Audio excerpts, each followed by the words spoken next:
又有一家潜力公司即将上市，甚至还有大咖加持，股价暴涨不是梦。Hello， 大家好，这里是扭转乾坤，一个通往马股大门的频道，阅股无数，通晓股市里的点点滴滴，就从这里开始。今天小编我将带领大家了解一家即将在7月26日在 Ace Market 上市的公司 Day3 Digital Berhad， 股票代号为 Day3。而这家公司目前也处于趋势领域，可以说是一家蛮有潜力的公司，而且甚至还有一个重大亮点，可能将成为他们股价日后暴涨的要素。至于是怎么样的亮点呢？就让小编我为你们一一揭晓。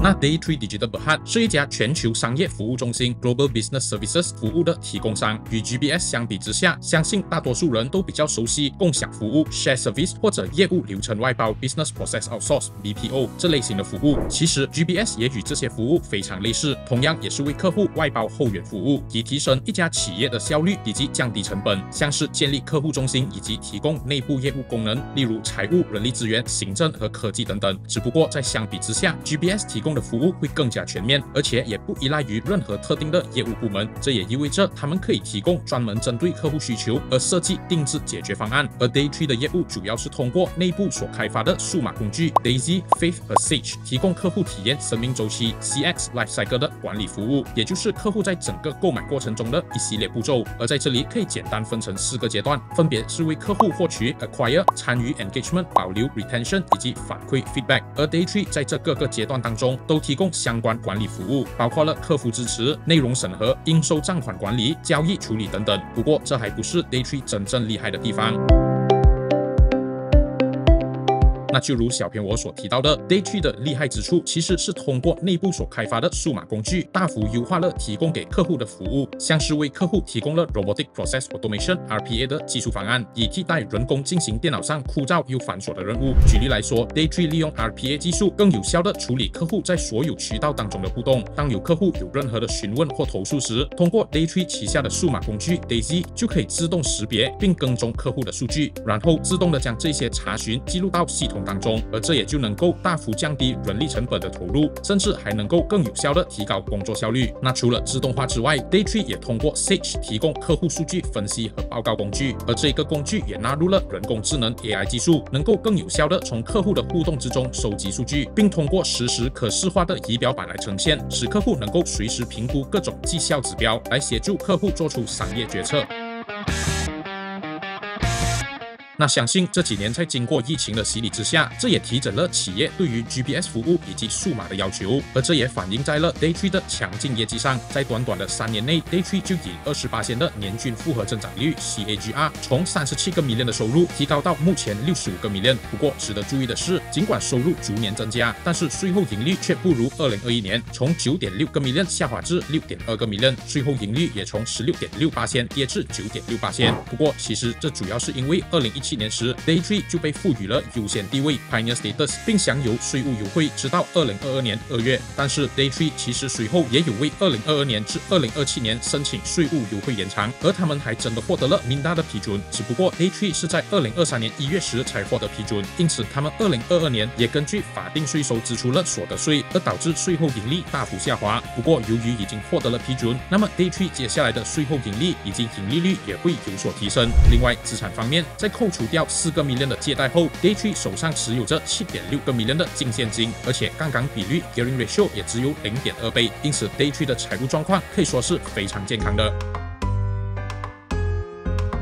那在这一次的 IPO 当中 ，Day3 将会以每股30仙的价格发行122.4个 million 股。依照这一个价格 ，Day3 在上市时公司市值将会来到144个 million。那在这一次公开发行的总股票数量，其中5%或24个 million 股将供大马公众认购，2.5%或12个 million 股将提供给合格的董事、雇员以及对公司有贡献的人士认购。不过其中有18%或86.4个 million 股将提供给指定投资者。不过讲到这里，不知道大家有没有发现什么异样呢？没错，那就是小编我只有提到指定投资者，并非迷弟指定的土著投资者。因为就如刚刚所提到的 ，Day3 由于持有着优先地位 Pioneer Status， 因此也能够豁免于一般上市公司的土著股权要求。也就是说 ，Day3 并没有所谓的 Bumi Block， 因此上市后遭到套利卖压的风险，相信来说也会比一般有 Bumi Block 的小。另外，在提供给指定投资者的18%股权当中，有2.5%的票是来自于大股东 Dayspring Capital， 而在上市后 ，Dayspring Capital 以及其他大股东也依然持有着 Daytree 高达74.5%的股权。同时，这些大股东也必须遵守 Ace Market 的 Moratorium 限制，不能随便出售持有的股票。因此，上市时 Daytree 的流通股票量也将会只有25.5%，也就是37个 million 的票，流通性是非常的少。就如小编我常说的，公司股票流通量要越少越好办事。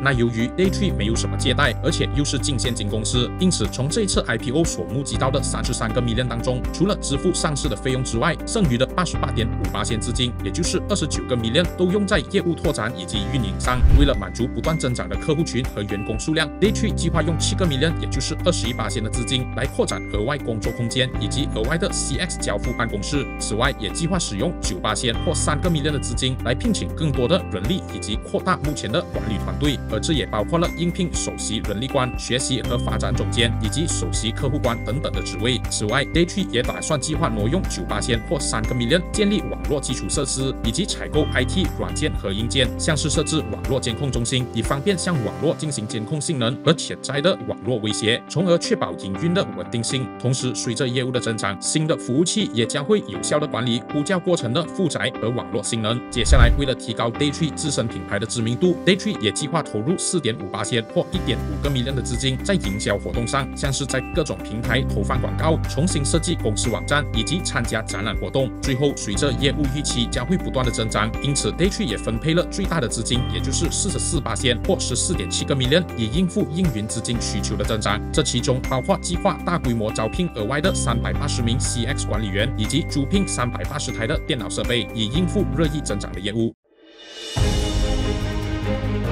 那根据市场的报告，我们可以看到马来西亚 GBS 行业出现了非常乐观的增长，从2021年的22.06个 billion 增长6%至2022年的23.41个 billion， 甚至也预计 GBS 的市值在2027年时将会来到31.74个 billion， 可见得这个行业确实蛮有潜力。尤其是马来西亚政府目前也正在积极的推动数码转型，像是通过津贴以及税收的方式来推动，因此预计马来西亚数码转型的发展将不断迈进，而 GBS 产业也预计将会随着同步扩张，尤其是 RPA 和人工智能等等的服务，在数码转型中也扮演着非常重要的角色，而这些服务都是 Daytree 的专长，因此这也为 Daytree 的未来增长潜力加分不少。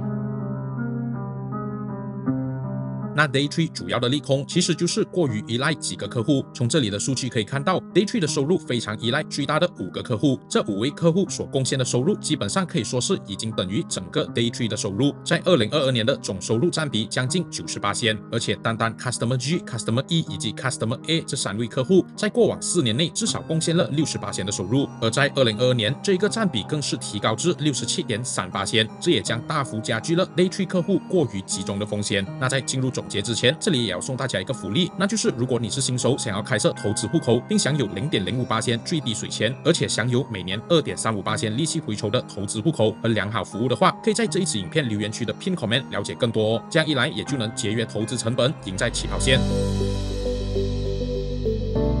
那以2022年的盈利表现来衡量的话，以30仙的 IPO 价格 ，Daytree 在上市时的本益比 PE 将来到23倍，而另一家同样在大马上市的同行 Seacom 的本益比也才12.3倍。这样比较的话 ，Daytree 的股价确实有点高估了。但是据管理层透露，由于他们拿到了优先地位延长的批准，预计政府将会退回2022年200万令吉的税收，因此这也将大幅下调 Daytree 的本益比至15倍。而且随着科技正在迅速的发展，许多企业的拓展步伐也越来越快，对于新型专业服务的需求也不断的增加，也因为如此，更加放大了像是 Daytree 这种 GBS 提供商的价值。再加上 Daytree 也通过上市所筹集到的资金，也计划扩大目前的业务规模，抓住更多的增长机会。因此 Daytree 未来发展的潜力确实非常乐观。但是还有一个非常值得关注的点，